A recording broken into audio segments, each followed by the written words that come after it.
We are back with our Christian disciplines.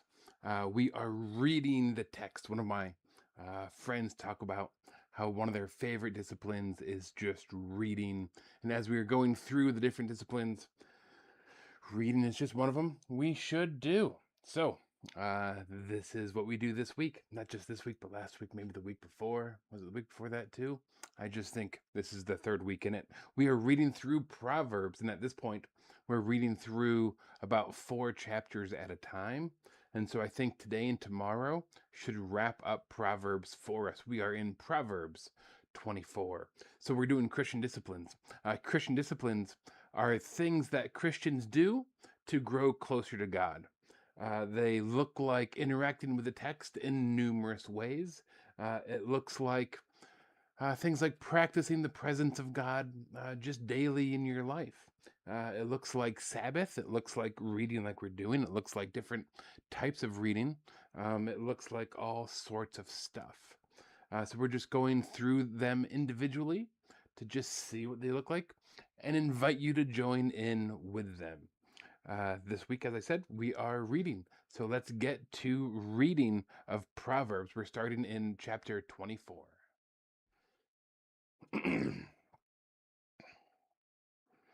Do not envy the wicked, do not desire their company, for their hearts plot violence, and their lips talk about making trouble.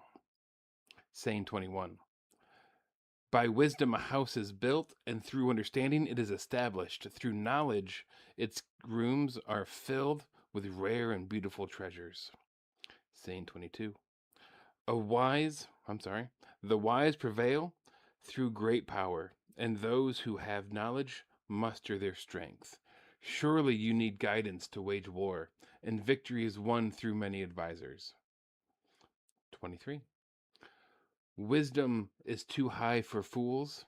In the assembly at the gate, they must not open their mouths. Saying 24.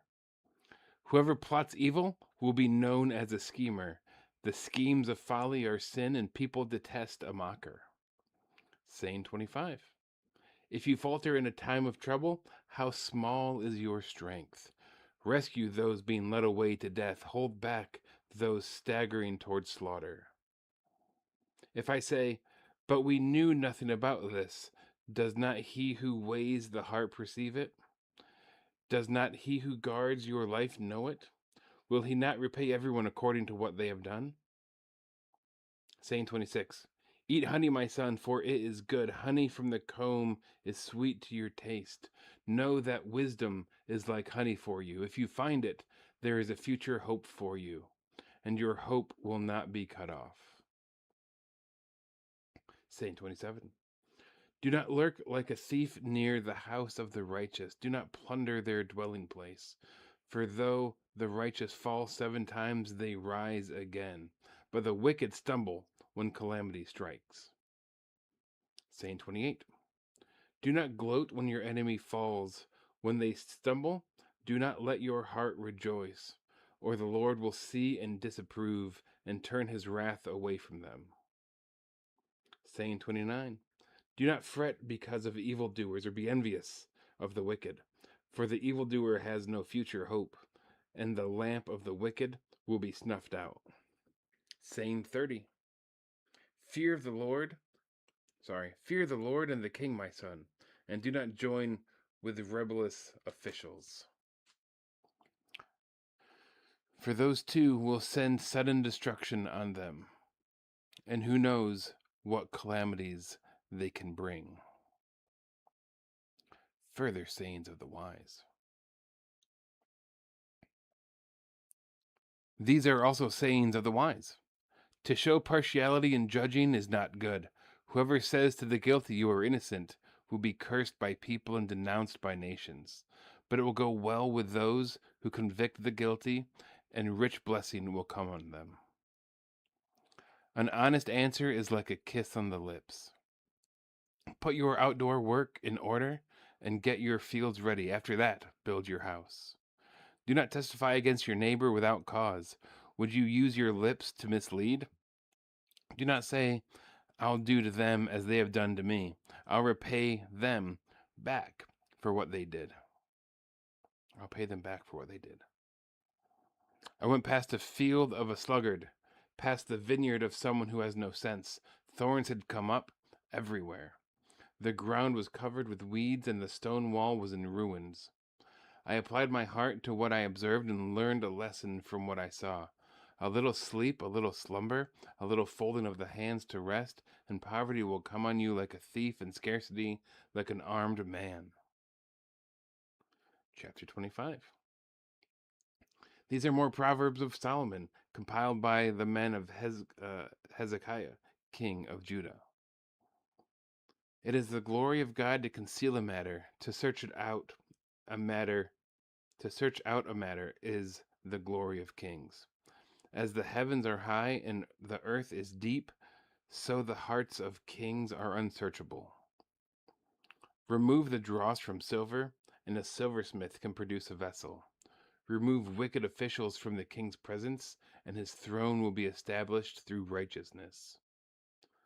Do not exalt yourself in the king's presence, and do not claim a place among his great men. It is better for him to say to you, "Come up here," than for him to humiliate you before his nobles. What you have seen with your eyes, do not bring hastily to court. For what will you do in the end if your neighbor puts you to shame? If you take your neighbor to court, do not betray another's confidence, or the one who hears it may shame you, and the charge against you will stand. Like apples of gold in settings of silver is a ruling rightly given.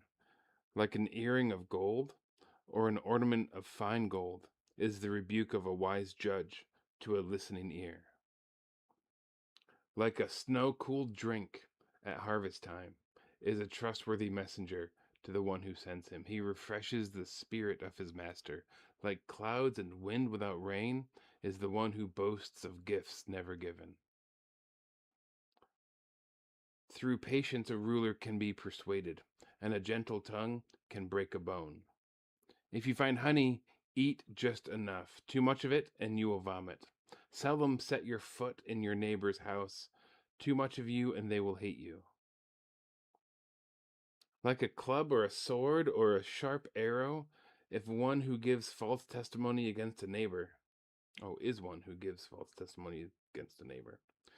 Like a broken tooth or a lame foot is reliance on the unfaithful in a time of trouble. Like one who takes away a garment on a cold day, or like vinegar poured on a wound, is the one who sings songs to a heavy heart. If your enemy is hungry, give him food to eat. If he is thirsty, give him water to drink. In doing this, you will heap burning coals on his head, and the Lord will reward you. Like a north wind that brings unexpected rain is a sly tongue, which provokes a horrified look. Better to live on the corner of a roof than share a house with a quarrelsome wife. Like cold water to a weary soul is good news from a distant land. Like a muddied spring or a polluted well are the righteous who give way to the wicked. It is not good to eat too much fun. It is not good to eat too much honey, nor is it honorable to search out matters that are too deep. Like a city whose walls are broken through is a person who lacks self-control.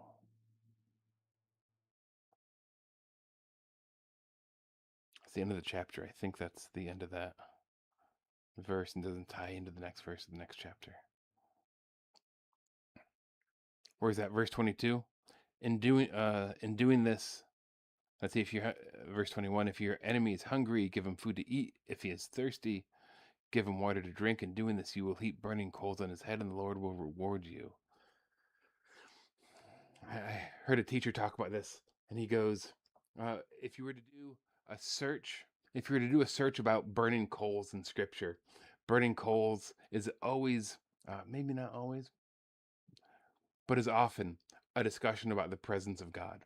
That in feeding your enemy and giving drink to your enemy is putting burning coals on him. It's always been presented as like you're the guy punishing him, you're the guy like hurting him, burning coals. It's burning him like you're you're the one to hurt him. But my teacher goes, it was Ray Vanderlaan. It was a video series Ray Vanderlaan had on discipleship. He talked about when God talks about coals, when Scripture talks about coals, it talks about the presence of God. That if you are to be good to your enemy, if you're to feed them when they're hungry and give them drink when they're thirsty, you will show them the presence of God. Back to it. Like snow in summer or rain in harvest, honor is not fitting for a fool. Like a fluttering sparrow or a darting swallow, an undeserved curse does not come to rest. A whip for the horse, a bridle for a donkey, and a rod for the back of fools. Do not answer a fool according to his folly, or you yourself will be just like him. Answer a fool according to his folly, or he will be wise in his own eyes. Sending a message by the hands of a fool is like cutting off one's feet or drinking poison. Like the useless legs of one who is lame is a proverb in the mouth of a fool. Like tying a stone in a sling is the giving of honor to a fool. Like tying a stone in a sling is the giving of honor to a fool. Okay. Like a thorn bush in a drunkard's hand is a proverb in the mouth of a fool. Like an archer who wounds at random is one who hires a fool or any passerby. As a dog returns to its vomit, so fools repeat their folly. Do you see a person wise in their own eyes? There is more hope for a fool than for them. A sluggard says, there is a lion in the road, a fierce lion roaming the streets. As a door turns on its hinges, so a sluggard turns on his bed. A sluggard buries his hand in the dish. He is too lazy to bring it back to his mouth. A sluggard is wiser in his own eyes than 7 people who answer discreetly. Like one who grabs a stray dog by the ears is someone who rushes into a quarrel not their own. Like a maniac shooting flaming arrows of death is one who deceives their neighbor and says, I was only joking. Without wood, a fire goes out. Without a gossip, a quarrel dies down. As charcoal to embers, and as wood to fire, so is a quarrelsome person for kindling strife. The words of a gossip are like choice morsels. They go down to the inmost parts.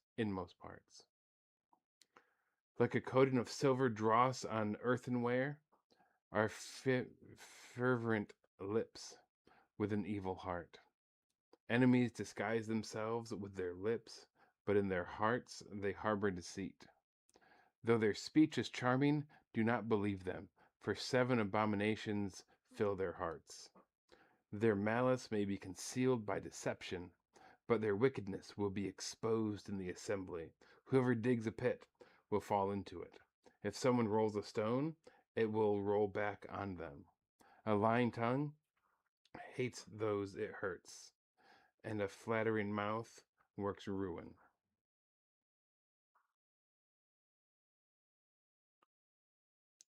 "27. Do not boast about tomorrow, for you do not know what a day may bring. Let someone else praise you and not your own mouth, an outsider and not your own lips. Stone is heavy and sand a burden, but a fool's provocation is heavier than both. Anger is cruel and fury overwhelming, but who can stand before jealousy? Better is open rebuke than hidden love. Wounds from a friend can be trusted, but an enemy multiplies kisses. One who is full loathes honey from the comb, but to the hungry even what is bitter tastes sweet. Like a bird that flees its nest is anyone who flees from home. Perfume and incense bring joy to the heart, and the pleasantness of a friend springs from their heartfelt advice. Do not forsake your family. Oops. Do not forsake your friend or a friend of your family. And do not go to your relative's house when disaster strikes you. Better a neighbor nearby than a relative far away. Be wise, my son, and bring joy to my heart. Then I can answer anyone who treats me with contempt. The prudent see danger and take refuge, and the simple keep going and pay the penalty. Take the garment of one who puts up security for a stranger, hold it in pledge if it is done for an outsider. If anyone loudly blesses their neighbor early in the morning, it will be taken as a curse. A quarrelsome wife is like the drippings a quarrelsome wife is like the dripping of a leaky roof in a rainstorm. Restraining her is like restraining the wind or grasping oil with the hand. As iron sharpens iron, so one person sharpens another. The one who guards a fig tree will eat its fruit, and whoever protects their master will be honored. As water reflects the face, so one's life reflects the heart. Death and destruction are never satisfied, and neither are human eyes. The crucible for silver and the furnace for gold, but people are tested by their praise. Though you grind a fool in a mortar, grinding them like grain with a pestle, you will not remove their folly from them. Be sure you know the condition of your flock. Give careful attention to your herds. For rich people do not endure forever, and a crown is not secure for all generations.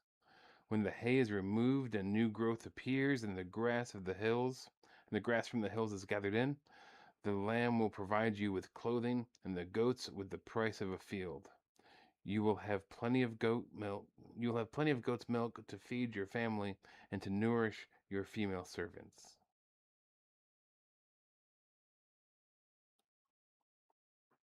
That's it for today. That is our 4 verses. I'm not sorry, not 4 verses, 4 chapters. Only 18 minutes in.